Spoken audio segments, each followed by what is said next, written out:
रियाज रियाज तू बोल ना सिस्टर को। नहीं नहीं, जिशन बोलेगा। अरे अरे, मैं नहीं बोलूंगा, जॉयस बोलेगा। अरे वो देखो आस्था आ गई, चलो उसको बोलते हैं।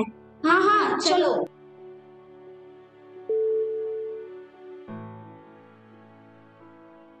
हाय आस्था। हाय। तुमने ड्रामा के बारे में कुछ सोचा है क्या? वो ड्रामा? नहीं, मैंने तो कुछ नहीं सोचा। चलो ना सिस्टर से हेल्प मांगते हैं। हाँ हाँ चलो। Good evening sister. Good evening बच्चों, बोलो क्या बात है? सिस्टर, वो ना एलिस्टर को आपसे कुछ बोलना है। हमारे स्कूल में संत थॉमस दिवस के उपलक्ष्य पर नाटक प्रतियोगिता का आयोजन किया जा रहा है। ये तो बहुत बढ़िया है, तुम लोगों को ज़रूर इसमें भाग लेना चाहिए। हाँ सिस्टर, हम ज़रूर भाग लेंगे, इसलिए हमें आपकी हेल्प चाहिए। क्या आप संत थॉमस के बारे में हमें जानकारी दे सकती हैं? ज़रूर बच्चों, आओ बैठो।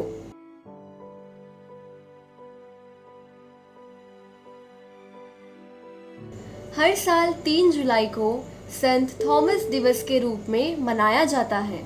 बाइबल में नए नियम के अनुसार थॉमस यीशु के 12 शिष्यों में से एक है। क्योंकि उन्होंने यीशु के पुनरुत्थान पर संदेह किया था, इसलिए उन्हें डाउटिंग थॉमस के रूप में भी जाना जाता है। डाउटिंग थॉमस, इसका क्या मतलब हुआ? एक दिन शिष्यगण एक कमरे में बैठे हुए थे। ईसा अपने पुनरुत्थान के बाद उन्हें उस कमरे में दर्शन देते हैं।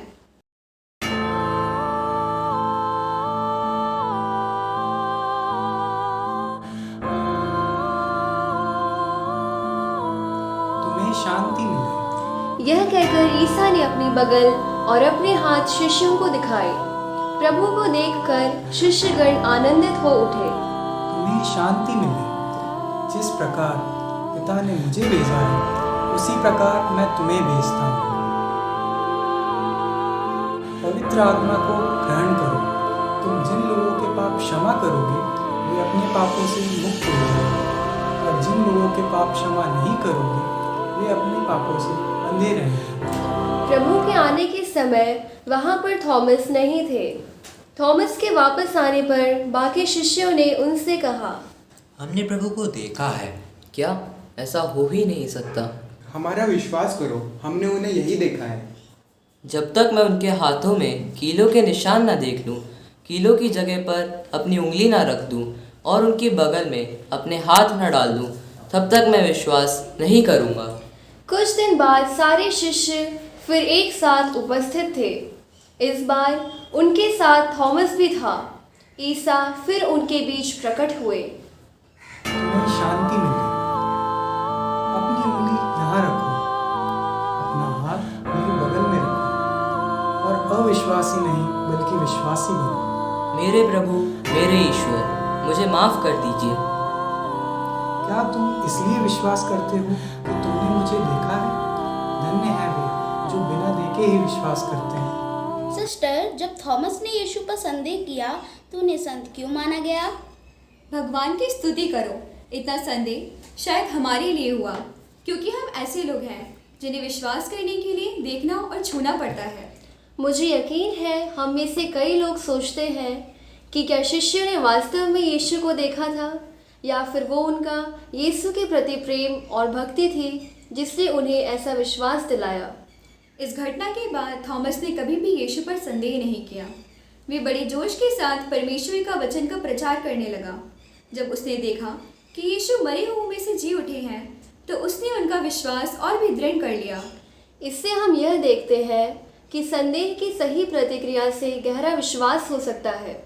थॉमस एक अच्छा शिष्य था जो यीशु की सेवा करने के लिए हमेशा उत्सुक रहता था।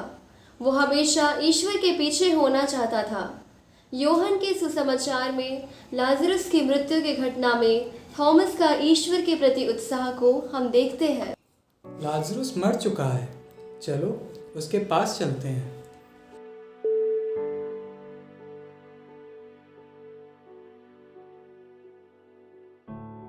हम बिथानिया कैसे जा सकते हैं? वह तो यहूदिया में है। हाँ, वहाँ सभी हम को सब मार मार डालेंगे। डालेंगे। हाँ, यह पक्का है। पिछली बार जब हम वहाँ गए थे तो कुछ लोगों ने प्रभु को पत्थरों से मार डाला चाहता। शांत हो जाओ। आओ हम भी उनके साथ चलें, चाहे हमें मरना ही क्यों ना पड़े। परंतु जब यीशु को क्रूस पर चढ़ाया जा रहा था तो क्या वो अन्य चेलों के साथ नहीं भागे थे? हाँ, भाग गए थे। वास्तव में बाइबल में आप पाएंगे कि भगवान ने उन लोगों को चुना जिन्हें कमज़ोर माना जाता था। संत पौलुस ने कुरिन्थियों के पहले पत्र में लिखा है, ईश्वर ने दुनिया में जो कमज़ोर हैं उन्हें चुना ताकि ताकतवर लोग शर्मिंदा हो। थॉमस भी कमज़ोर था, लेकिन उसके दिल में यीशु के लिए बहुत प्यार था। वो वास्तव में उनसे सीखने में रुचि रखता था। हमारे प्रभु यीशु में थॉमस को वास्तव रूप में पूर्ण शिक्षक मिला, जिन्होंने थॉमस में परमेश्वर के बारे में और जानने के गहरे उत्साह को समझा। बाइबल में यह घटना है जहाँ यीशु अपने शिष्यों को दिलासा देते हैं और कहते हैं, तुम्हारा जी घबराए नहीं, ईश्वर में विश्वास करो और मुझ में भी विश्वास करो।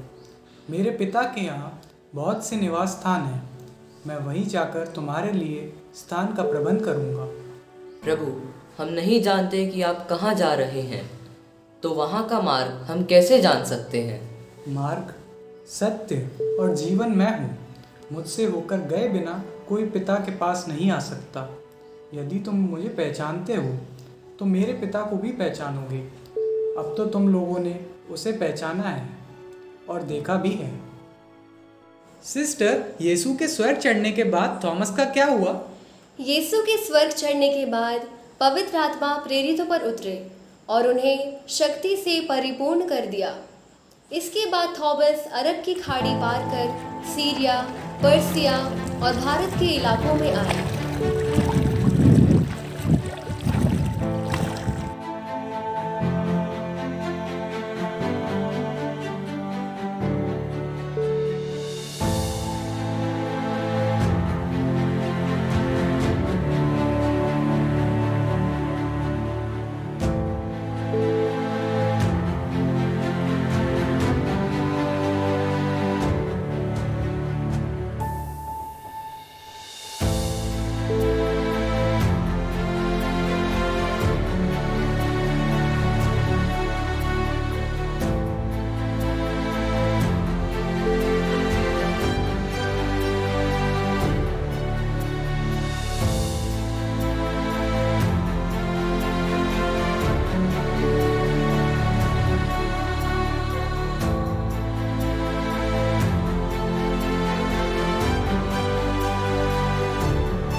सन 52 ईस्वी में केरल के कोडुंगलूर नामक जगह पर पहुंचे।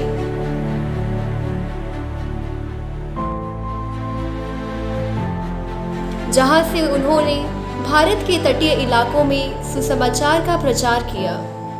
थॉमस ने वहां लगभग 7 गिरजाघर शुरू किए और कई लोग संत थॉमस से प्रभावित होकर उनके साथ ईसा मसीह से जुड़ने लगे।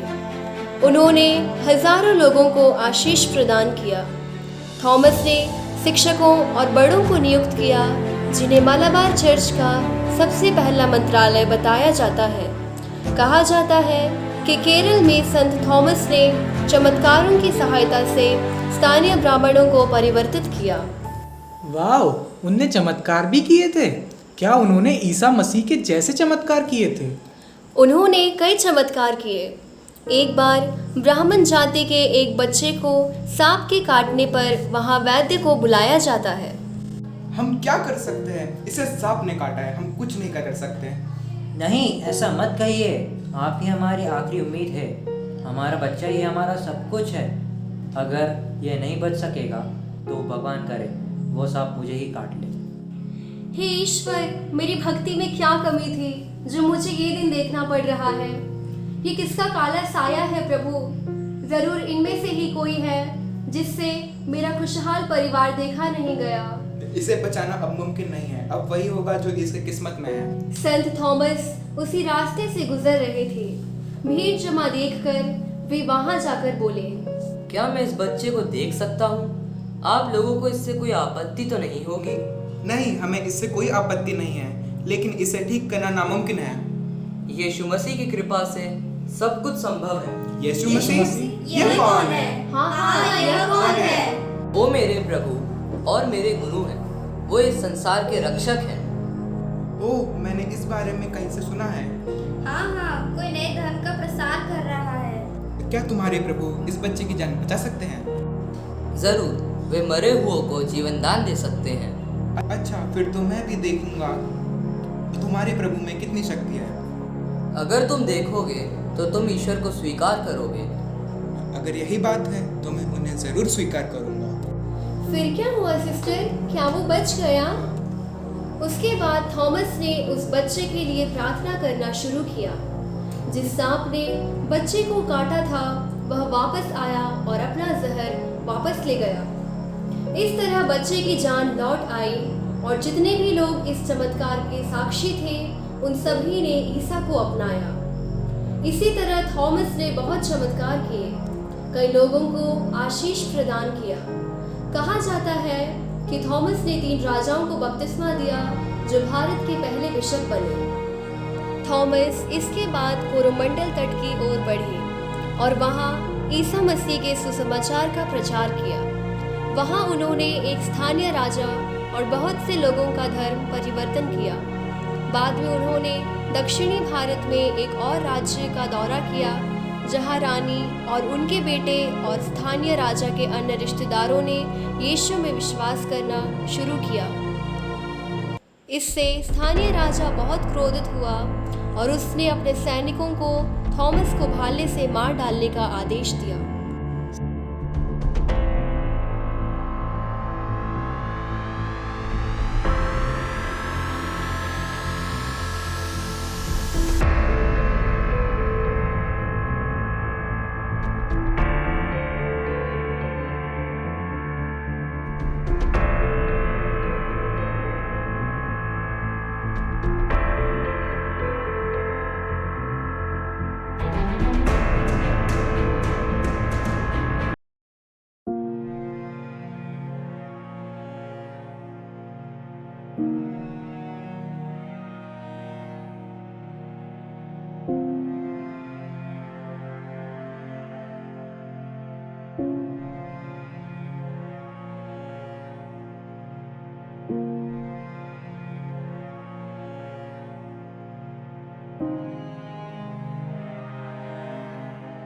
सिस्टर, तो क्या संत थॉमस की मृत्यु 3 जुलाई को हुई थी?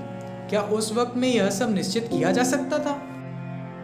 ईसाई परंपरा के अनुसार थॉमस कथित तौर पर 3 जुलाई को चेन्नई के सेंट थॉमस माउंट में 72 ईस्वी में शहीद हो गए थे और उनके शरीर को मायलापुर में दफनाया गया था।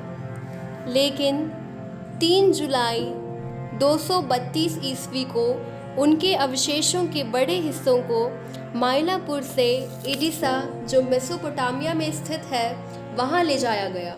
अच्छा, तो इस कारण से हम 3 जुलाई को प्रेरित संत थॉमस दिवस के रूप में मनाते हैं। हाँ बच्चों, इस बहादुर प्रेरित ने दिखाया कि यीशु में उसका विश्वास इतना मजबूत था कि वह उसके लिए मर गया। वाह, आज हमें संत थॉमस के बारे में कितनी बातें जानने को मिली। और हमें नाटक प्रतियोगिता के लिए कहानी भी मिल गई। Thank you sister.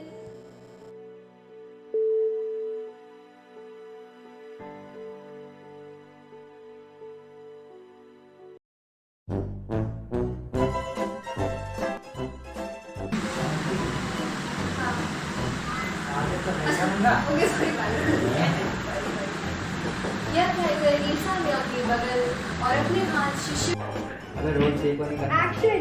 पीछे आगे चल के वापस ले, कट कर। मत करो ना यार।